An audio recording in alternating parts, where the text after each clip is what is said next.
Voici, belle Hippolyte, qu'à grands pas s'en vient vers nous notre heure nuptiale. 4 jours ont mené jusqu'à nous une nouvelle lune. Mais la lune ancienne, que je la trouve lente à s'évanouir, elle tient mes désirs dans leur attente, comme le fait la marâtre ou la douairière, laissant flétrir le bien d'un jeune maître. 4 jours auront fondu en nuit. 4 nuits fait du temps le jeu du rêve. Et l'arc d'argent de la nouvelle lune, courbé au ciel, contemplera la nuit de nos solennités. Je t'ai prise, Hippolyte, par l'épée. J'ai conquis ton amour en t'offensant. Mais mon mariage aura une autre clé. Le faste, le triomphe et l'allégresse. Doit Thésée, notre duc en sa gloire. Merci, Égée. Eh bien, quelle nouvelle? Plein de ressentiment. Je me présente pour porter plainte contre mon enfant, ma fille Hermia. Viens là, Démétrius. Noble seigneur, cet homme a mon accord pour être son époux. Viens là, Lysandre. Mon gracieux duc, quant à cet homme, il a ensorcelé le sein de mon enfant, a pris la forme imprimée dans son rêve en lui offrant des bagues, des babioles, des bracelets tissés de tes cheveux, des brimborions, des bouquets, des douceurs, héros de poids pour la tendre jeunesse. Tu as subtilisé par voie de ruse le cœur de mon enfant et transformé l'obéissance qui m'est due pour elle en rude insoumission. Et gracieux duc, qu'elle refuse devant votre grâce d'épouser Démétrius, j'en appelle à l'ancienne loi d'Athènes. Elle est à moi, je peux disposer d'elle. Elle ira donc soit vers ce gentilhomme, soit vers sa mort que notre loi stipule sans sursis applicable en pareil cas. Que dites-vous, Hermia? Ma belle enfant, songez que votre père doit vous être tout comme un dieu. Oui, un dieu pour lequel vous n'êtes vous qu'une forme de cire, où son empreinte est apposée, et dont il a pouvoir de conserver ou d'effacer l'image. Démétrius est un jeune homme digne. Lysandre aussi. En lui-même sans doute. Et s'il n'a pas l'accord de votre père, sous ce rapport, tenez-le pour moins digne. Puisse mon père voir avec mes yeux. Plutôt vos yeux, voir par son jugement. J'implore le pardon de votre grâce, et ne sais pas quel pouvoir m'enhardit ni combien je déroge à ma pudeur de céder mes pensées en cette sorte, mais j'en appelle à votre grâce, et la prie de m'apprendre ce qui m'arriverait au pire cas où je refuserais Démétrius. Soit de souffrir la mort, soit d'abjurer à tout jamais la société des hommes. Donc, belle Hermia, questionnez vos désirs. Lisez bien dans votre jeunesse, sondez bien dans votre sang, savoir si, rejetant le choix de votre père, vous aurez la force d'endurer la vie de nonne, rester muré dans l'ombre d'un couvent. Je veux ainsi vivre et mourir, Seigneur, plutôt que de céder le privilège de ma virginité à ce Seigneur dont mon âme refuse d'accepter le joug auquel je devrais allégeance. Prenez le temps. Que la lune nouvelle, qui scelle entre ma belle et moi les liens d'un éternel compagnonnage, vous voit vous apprêter soit à mourir d'avoir désobéi à votre père, soit à prendre en époux Démétrius, soit à promettre sur l'autel de Diane austérité, solitude, à jamais. Renonce, douce Hermia. Et toi, Lysandre, soumets tes prétentions à mon bon droit. Démétrius, tu as l'amour d'Égée, moi, j'ai celui d'Hermia. Épouse Égée. Oui, là, mon amour, railleur Lysandre, et je veux donc qu'il ait ce qui est mien. Or, elle est mienne, et mon bon droit sur elle, je l'établis sur lui, Démétrius. Seigneur, je suis aussi bien né que lui, et je suis aussi riche. Mon amour est plus grand que le sien, et mes fortunes se placent aussi hautes, voire encore plus que celles de Démétrius. Enfin, plus important que tant de vantardises, je suis aimée par la très belle Hermia. Pourquoi ne pas défendre mon bon droit? Démétrius, je l'affirme à sa face, a courtisé la fille de Nédar. Hélène, il a conquis toute son âme, et cette douce dame le vénère, dévote et idolâtre, lui, un homme inconstant et grivelé. Oui, je l'ai entendu dire, et je voulais lui en toucher un mot. Mais j'étais pris par mes propres affaires, et cela m'est sorti de la mémoire. Mais vous, Démétrius, et vous, Égée, allons, je veux que nous partions ensemble. J'ai pour vous deux quelques instructions privées. Quant à vous, belle Hermia, armez votre âme à épouser la volonté d'un père, sans quoi la loi d'Athènes vous condamne, loi que nous ne pouvons faire plier, soit à la mort, soit à la vie recluse. Allons. Nous vous suivons par devoir et désir.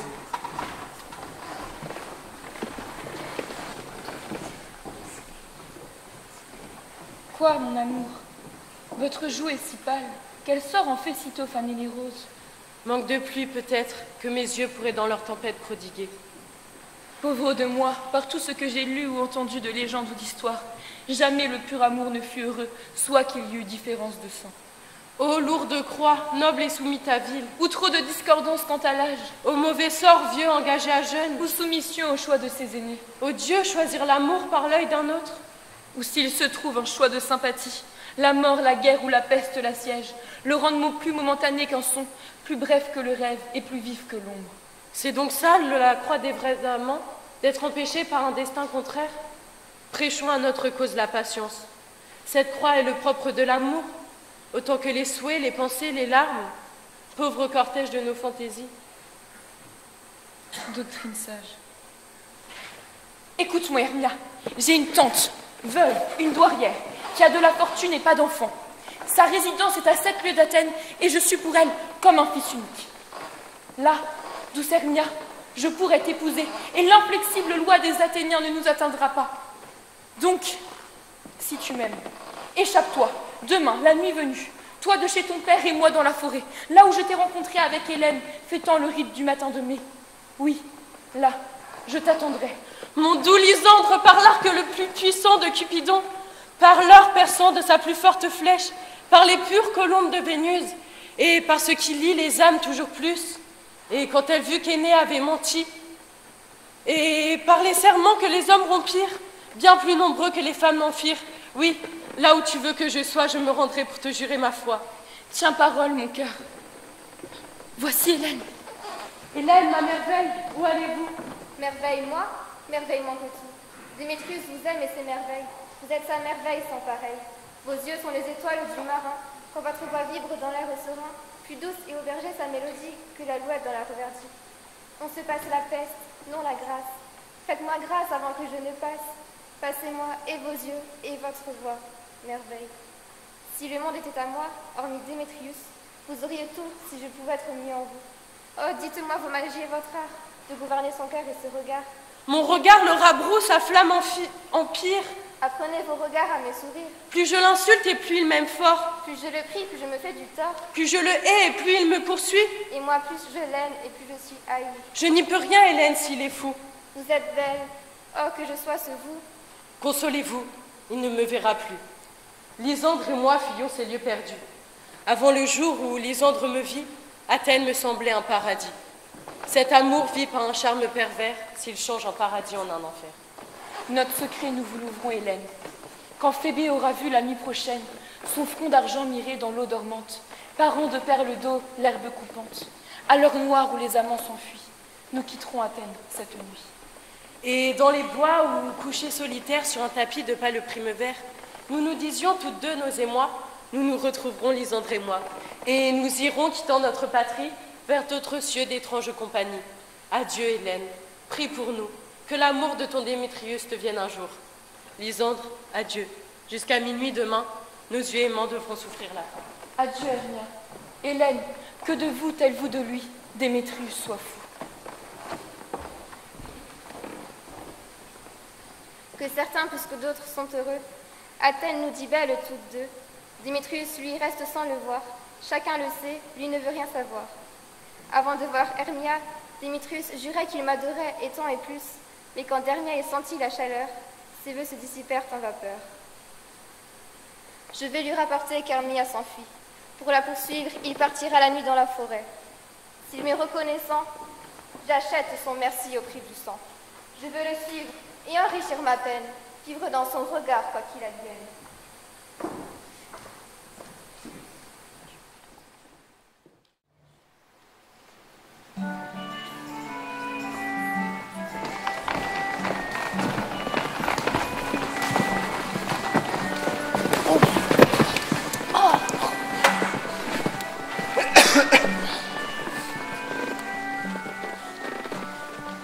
Toute notre compagnie est au complet?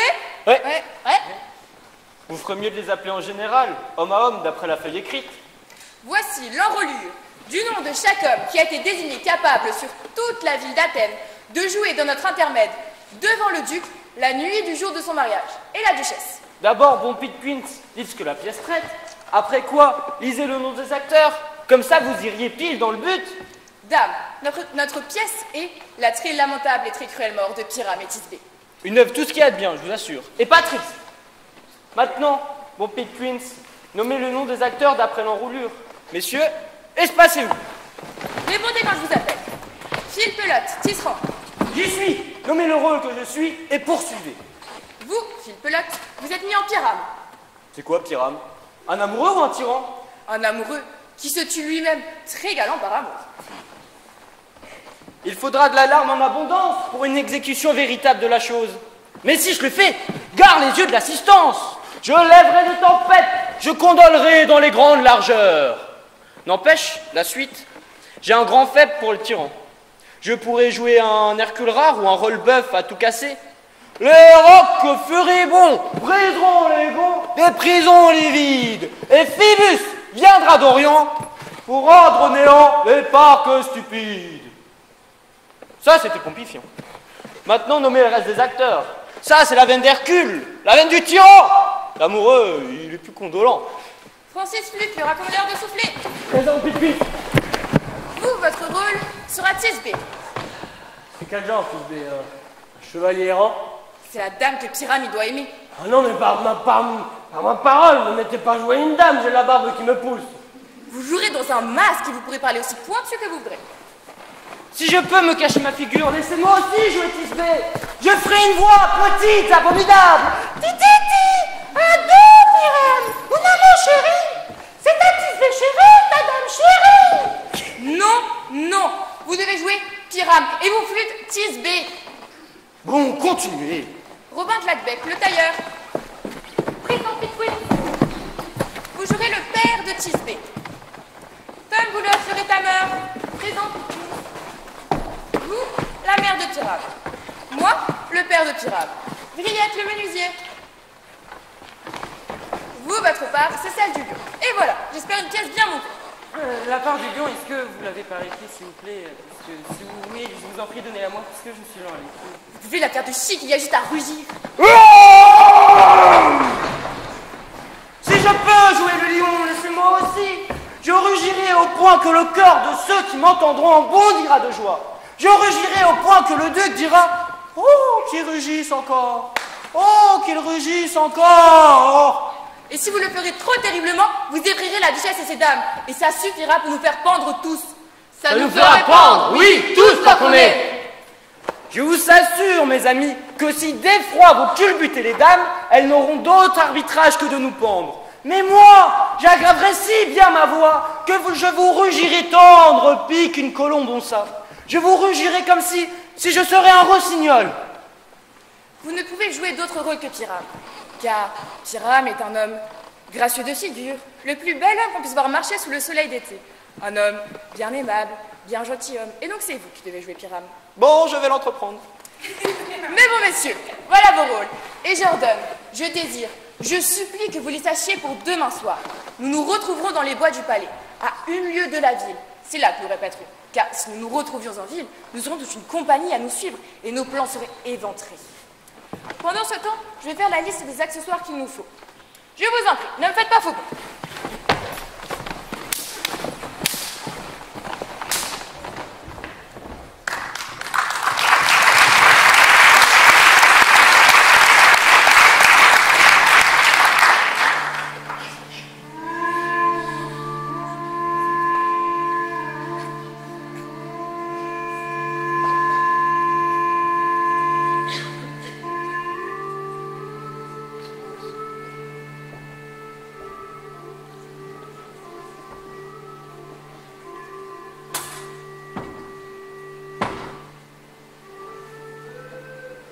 Esprit des bois, où allez-vous ainsi?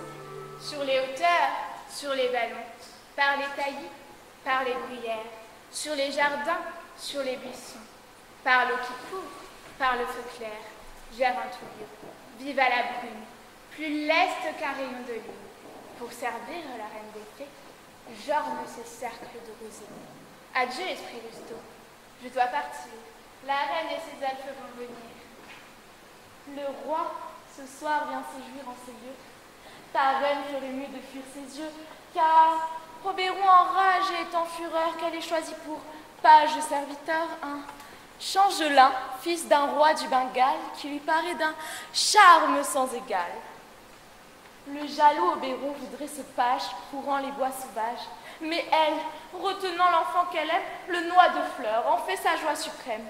Aussi, où qu'il se voit, au bois, au pré, au clair de l'eau ou du ciel constellé, ils s'injurient, et leurs elfes tremblants se cachent dans les cupules des glands. Soit je confonds votre allure et vos gestes, Soit vous êtes l'esprit espiègle et leste, dit Robin mon garçon, qui cherche noise et farouche les jeunes villageoises. Comme Hobgoblin d'Oupec, vous êtes bon, vous travaillez pour eux, leur portez chance. Êtes-vous bien celui auquel je pense? Je suis l'esprit des nuits, le gai luron qui fait sourire et distrait au béron. Quand je hennis un jeune aquené, enflammant le roussin pour le berner, ou bien changé en pomme cuite amère, plongeant dans la bolée d'une commère. Quand elle boit, je vais cogner ses dents, la bière inonde ses fanons pendants. Une dondonne morne et sage me prend pour escabeau. Je me dégage, et la voilà qui tombée sur les fesses, crie « Ma lune !» suffoque, et c'est la liesse. Tout le monde se tient les côtes, hurle et jure qu'on n'est jamais tant ri d'une aventure. Mais par la fée, Oberon est ici. Fâcheux hasard, et ma maîtresse aussi.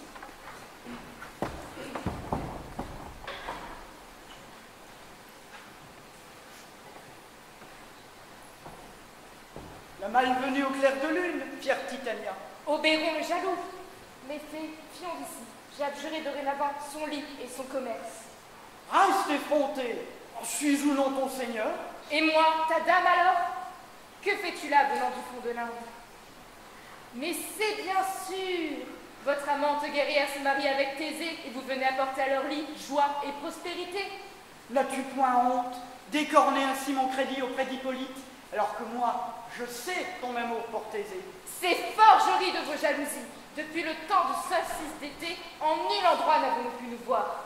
Vallons, collines, forêts ou prairies, sources tirées, ruisseaux bordés de joncs, ou marges sablonneuses de la mer, dansant en cercle dans le vent siffleur, sans que tu sois là à nous brailler ton branle. Et les vents, las de jouer en vain pour nous, pour se venger, ont aspiré les miasmes des brouillards de la mer, qui, lourds au sol, ont tant gonflé d'orgueil et ruisselé que chacun d'eux a franchi ses frontières. De par ces grands dérangements, les saisons se retrouvent altérées. Printemps, été, fertile automne, hiver hargneux, échangent leur livrée, et le monde abasourdi ne peut les reconnaître à leur effet. Cet engendrement de mots provient de nos débats et de nos dissensions. Nous sommes ses parents, son origine. Remédiez-y, cela ne tient qu'à vous. Pour quel motif Titania voudrait-elle fâcher son Oberon? Je ne demande qu'un changelin dont je voudrais faire mon jeune page. Réfrénez votre cœur. Tout l'or des fées ne me ferait le vendre. Sa mère était prêtresse de mon ordre, et, par les nuits de l'Inde aux lourds arômes, elle a souvent bavardé avec moi, là, sur les sables jaunes de Neptune, voyant en mer les bateaux des marchands. Et nous rions de voir les voiles grosses s'enfler au vent lascif, et le vent gonflant leur ventre. Et elle, d'un gracieux dandinement, les flancs déjà lourds de mon jeune page, les imiter, voguant sur la terre, me quérir quelques dons, et revenir, comme de loin, pleine de richesses. Mais mortelle, elle est morte de son fils, et j'élève pour elle ce garçon, et je le garde près de moi pour elle. Ce bois, combien de temps y serez-vous? Jusqu'au jour des noces, peut-être. Si vous patientez dans nos rondes et voulez voir nos jeux au clair de lune, venez. Sinon, éloignez-vous de moi, j'éviterai les lieux que vous hantez. Donne-moi ce garçon, et j'irai avec toi. Pas pour tout ton royaume. Allons, mes fées, venez et nous allons nous quereller. Pardon, tu ne quitteras pas ce bois sans que je t'ai châtié pour cette offense. Mon gentil Puck, viens là. Tu te souviens, un jour, assis au bord d'un promontoire, j'ai entendu le chant d'une sirène sur le dos d'un dauphin. Un doux murmure, un souffle d'harmonie si mélodieuse que la mer en fureur se fit aimable à sa chanson. Et des étoiles folles jaillissaient de leurs sphères pour entendre cette fille des mers. Je m'en souviens. Je vis alors, mais tu ne pus le voir, entre la terre et la lune glacée, Cupidon tout armé qui voletait. J'ai vu où est tombé le trait. Ce fut sur une frêle fleur de l'Ouest que l'on nomme pensée d'amour perdu. Trouve-moi cette plante, je te l'ai montrée. Son suc sur les paupières endormies rend chacun, homme ou femme, amoureux fou du premier être qui s'offre à ses yeux. Apporte-moi cette plante et sois ici avant que le Léviathan n'ait pu nager une lieue seule. En 40 minutes, j'aurai tracé le cercle de la terre.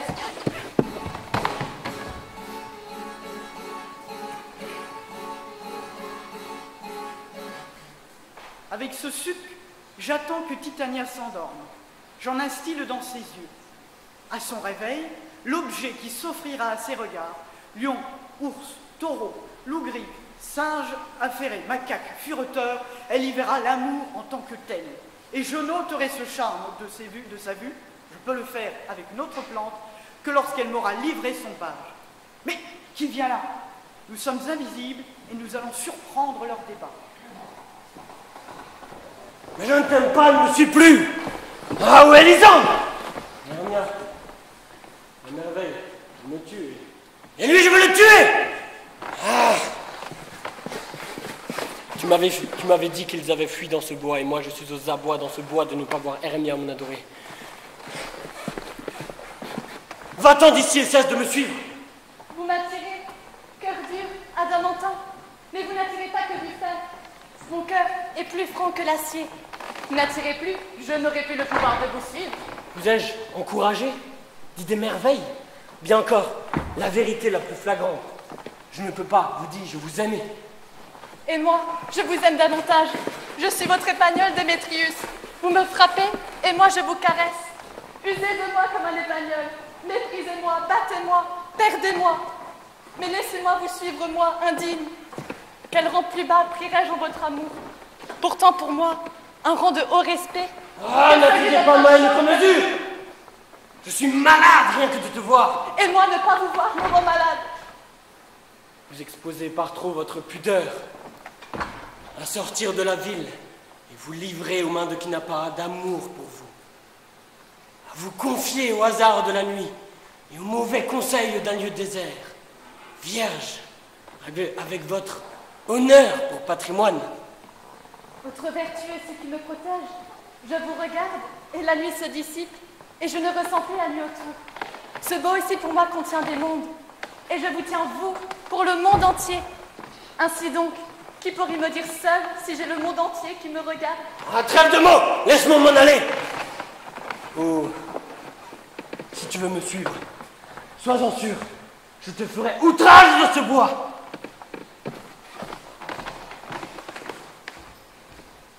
Hélas, au temple, en ville, dans les champs, partout vos mots trajets, Démétrius.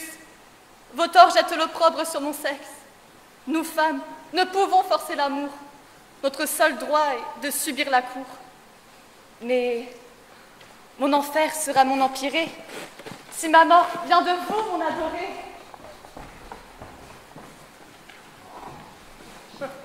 Fuis, nymphe. Il n'aura pas quitté ce bois qu'il te suivra, et tu le fuiras toi. As-tu la fleur? Bien vu, vagabond. Oui, la voici. Vite, donne-la-moi.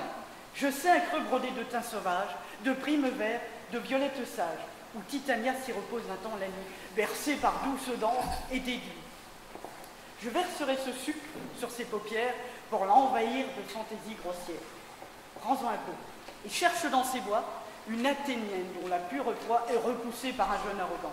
Oint les yeux du jeune homme de cet onguent, mais attention, fais-le quand il verra la dame. Lui, tu le reconnaîtras aux habits d'Athénien dont il se vêt. Mais prends bien garde, étudie ton effet. Je veux qu'il idolâtre plus encore qu'elle, qui dit l'aimer jusqu'à la mort, et soit ici avant le jour. Ne craignez rien, Seigneur, c'est fait, j'y cours.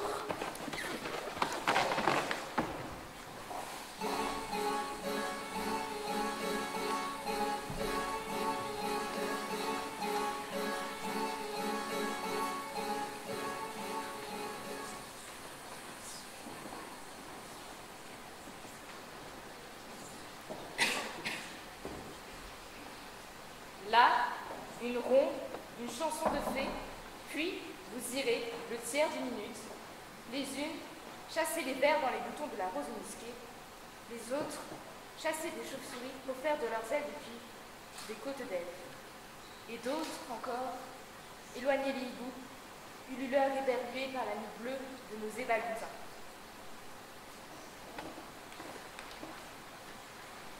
Là, bercez-moi, puis au travail et laissez-moi en paix.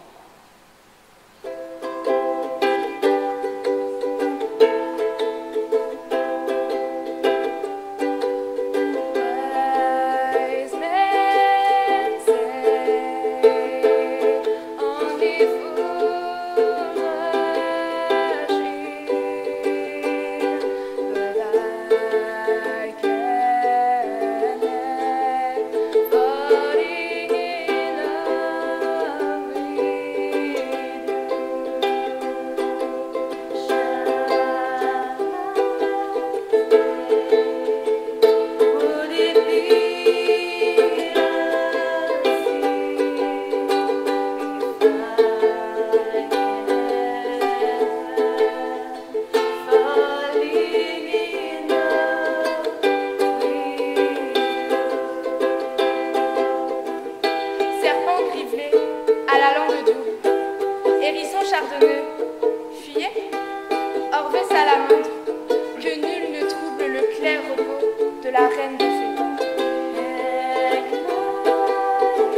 vos longues pattes.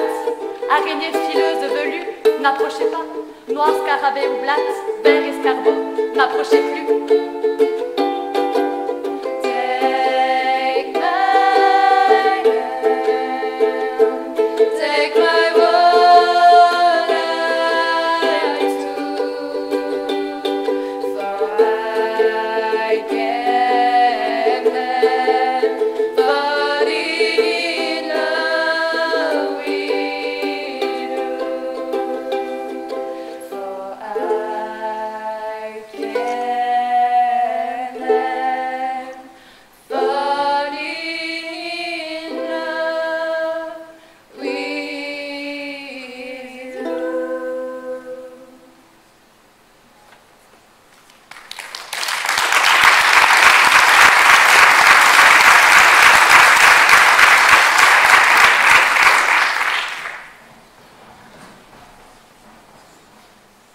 Ce qu'au réveil tu verras, pour amour tu le prendras, pour son cœur tu languiras.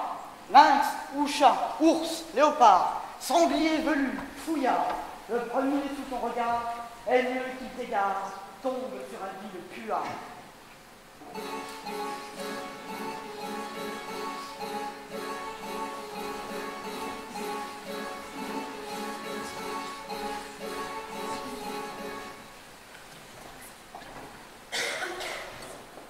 Amis, vous êtes épuisés d'errer dans ces forêts.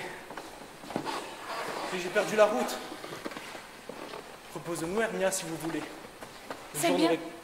Confortera sans doute. C'est bien, Lysandre. Trouvez-vous un lit, je m'étendrai dans ce creux d'herbe ici.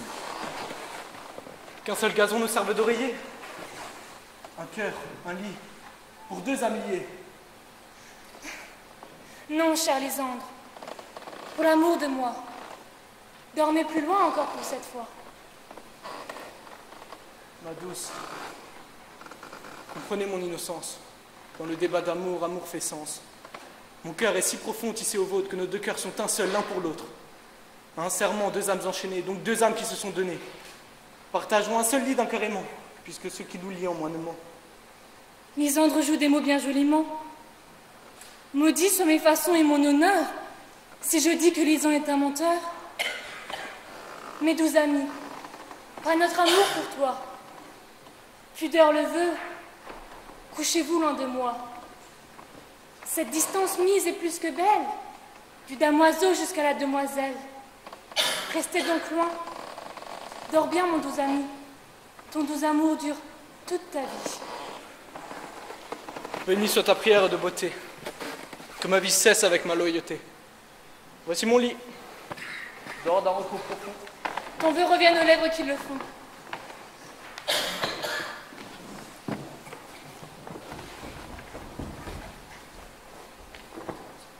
J'ai couru les bois pour rien, sans trouver un Athénien pour éprouver sur ses yeux cette fleur d'amour en feu. Nuit, silence. Quelle aubaine! Ce costume est bien d'Athènes. C'est bien lui. C'est ce cruel qui a méprisé sa belle. Et la belle est là, qui dort, de la boue sur tout le corps. Elle a peur de s'approcher de ce cruel, de cet ours mal léché. Rustre, je mets sur tes yeux cette fleur venue d'un dieu. Que l'amour à ton réveil chasse l'ombre du sommeil. Éveille-toi, je m'en vais, je vais retrouver mon roi. Suis-moi, mon doux Démétrius, mes rêves. Ravatan, tu es pire que la peste. Veux-tu me laisser là dans le noir? Non. Reste où tu veux. Je pars seul, pour de bon. Je suis essoufflée par cette chasse. Plus je le prie, et moins il me prend en grâce. Heureux Hermia, ô qu'elle soit errant, car ses yeux sont bénis et attirants. Mais qui est là?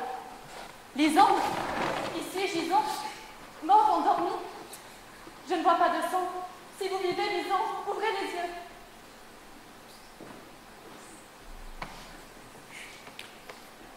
Je traverserai pour toi le feu, ô transparente Hélène. La divine nature montre l'âme à travers ta poitrine. Où est Démétrius? Il doit tomber, avec son nom maudit sur mon épée. Non, Lysandre, non. Ne parlez pas ainsi. Qu'il aime Hermia pour vous est sans souci. Hermia vous aime, ainsi soyez content. Content d'Hermia? Oh non, je me repens d'avoir tué pour elle tout mon temps. Hermia? Mais non. Hélène est ma merveille. Échanger la colombe et la corneille. Suis-je donc né pour cette moquerie? D'où me vient, et de vous tant de mépris?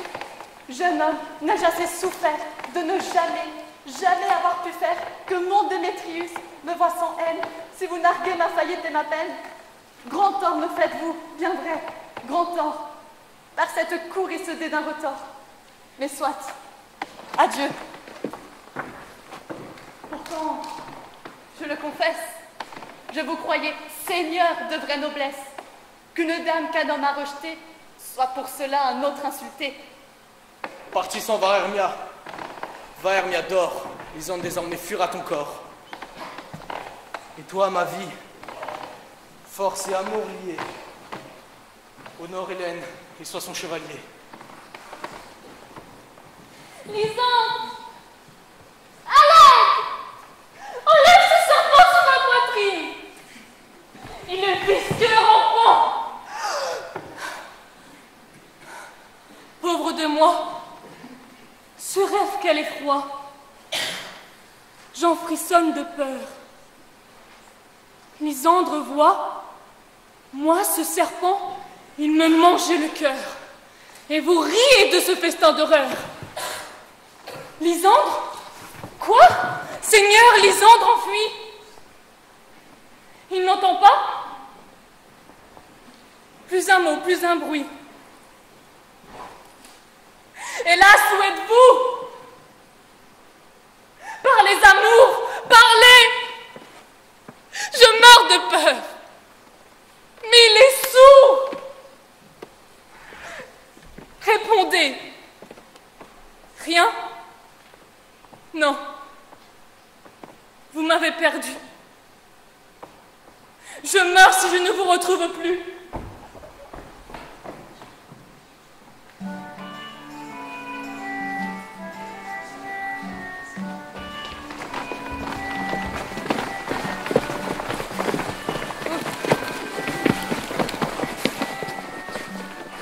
Nous sommes tous réunis au petit poil. Et voilà un endroit à merveille pour notre répétition.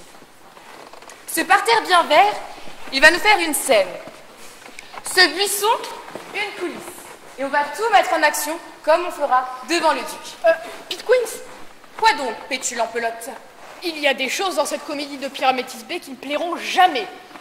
D'abord, Pyramide doit tirer une épée pour se tuer, chose que les dames ne peuvent pas endurer. Qu'est-ce que vous répondez à ça? Marie-Mère, une peur périlleuse. Je crois qu'il faut mieux enlever la tuerie tout compte fait. Pas question. J'ai un plan pour tout faire aller.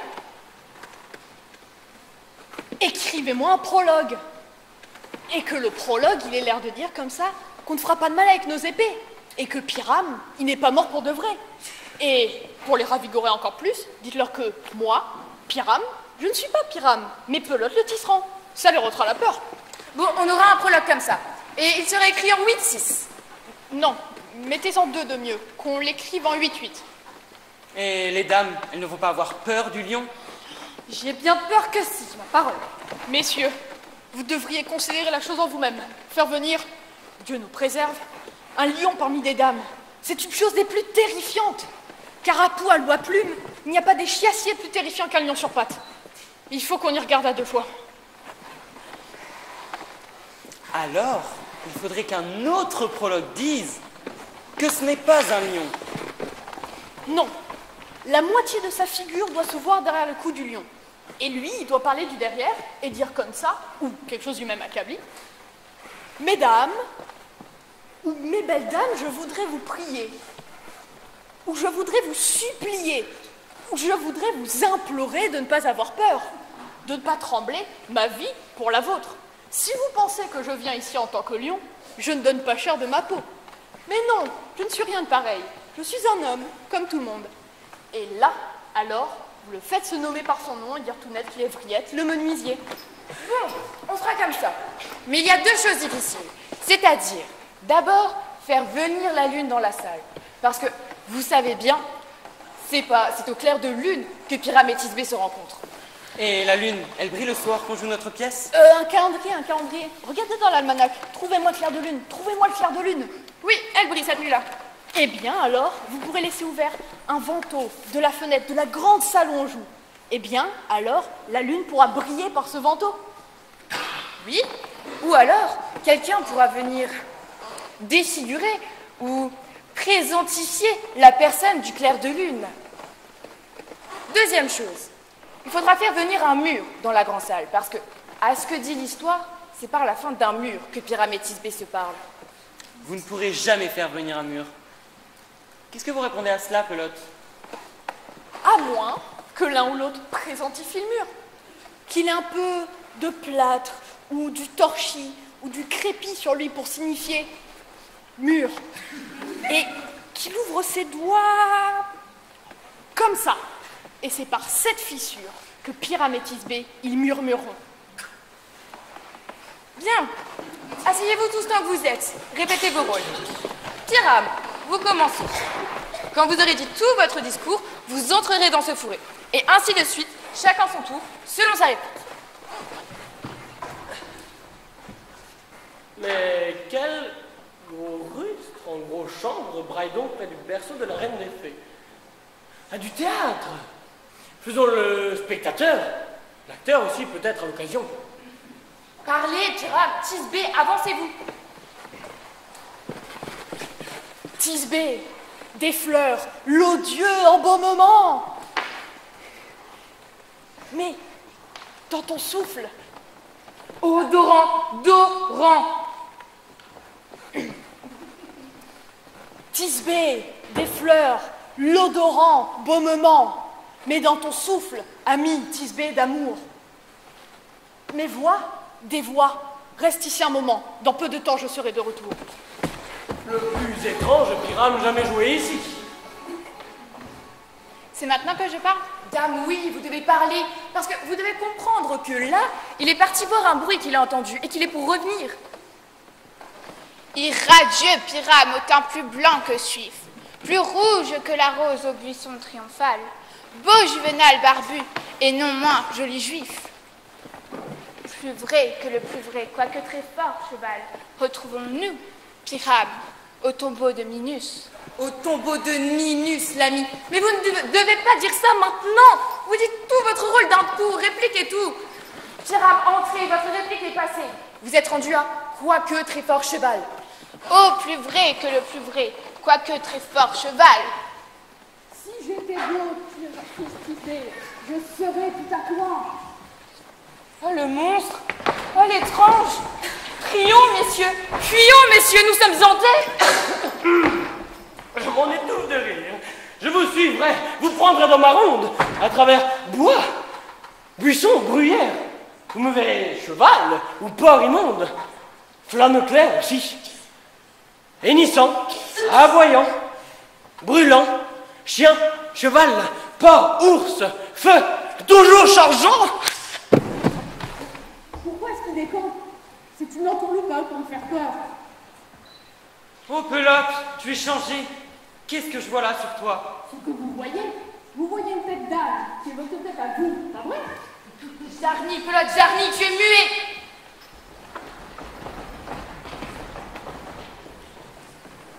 Je vois la entourloupe. C'est pour me faire tourner bourrique, pour m'effrayer. S'ils peuvent. Mais je ne bougerai pas d'ici. Qu'ils y aillent, tant qu'ils veulent. Je vais rester sans et sans pas ici. Et je vais chanter. Vous entendez bien que je n'ai pas peur. Le merle noir, couleur de jet, au bec fauve orangé, la grive à la chanson cibrée, le roi pelé léger. Quel ange sur mon lit de fleurs m'éveille. L'alouette et le guépinson, le lit cocu du coucou gris, plus d'un qui connaît la chanson n'ose dire, moi aussi. Gentil mortel, je t'en prie, parle encore. J'ai l'oreille amoureuse de tes notes et l'œil ensorcelé par ton aspect. La force de ta grâce me force à te le dire, à le jurer. Il a suffi que je te voie. Je t'aime. Autant que je sache, madame, vous devez avoir peu de raison pour ça. Et pourtant, à dire vrai, la raison et l'amour ne font pas bon ménage par les temps qui courent. Et le plus triste, c'est qu'il n'y a pas de bons voisins pour les raccommoder. Eh oui, moi aussi j'ai ma pointe, quand ça se trouve. Tu es aussi sage que tu es beau. Non, ça non plus, non. Et si j'avais un engin assez fort pour sortir de ce bois, on aura assez pour me tirer d'affaire. Ne cherche pas à sortir de ce bois. Tu y seras content malgré toi. Je suis une fée d'un rang peu commun. L'été s'attarde à suivre mes chemins, et moi, je t'aime. Reste à mes côtés. Mes fées feront toutes tes volontés. Iront quérir la gemme aux profondeurs, te berceront sur un doux lit de fleurs. Je purgerai l'épaisseur de ta chair. Tu voleras comme un esprit de l'air. Grain de moutarde! J'y suis. Toile d'araignée! J'y suis. Fleur des pois! J'y suis. Servez courtoisement ce gentilhomme. Dansez, sautez, gambadez à merveille. Nourrissez-le d'érelles, de groseilles, de figues et de grappes de la trêve. Volez le miel aux ruches, leur soleil. Prenez pour torche des cuisses d'abeilles, volant au vert luisant leur feu vermeil, pour l'éclairer au coucher, au réveil. D'ailes de papillon diaprées à l'éventail, protégez son sommeil. Que les rayons de lune ne l'éveillent. Saluez-le, mes elfes non pareils. Honneur, Martel. Honneur, Honneur. veillez sur lui, conduisez-le chez moi. Un voile d'eau vient aux yeux de la lune, qu'elle pleure et les fleurs pleurent, je crois, la chasteté forcée de quelques-unes.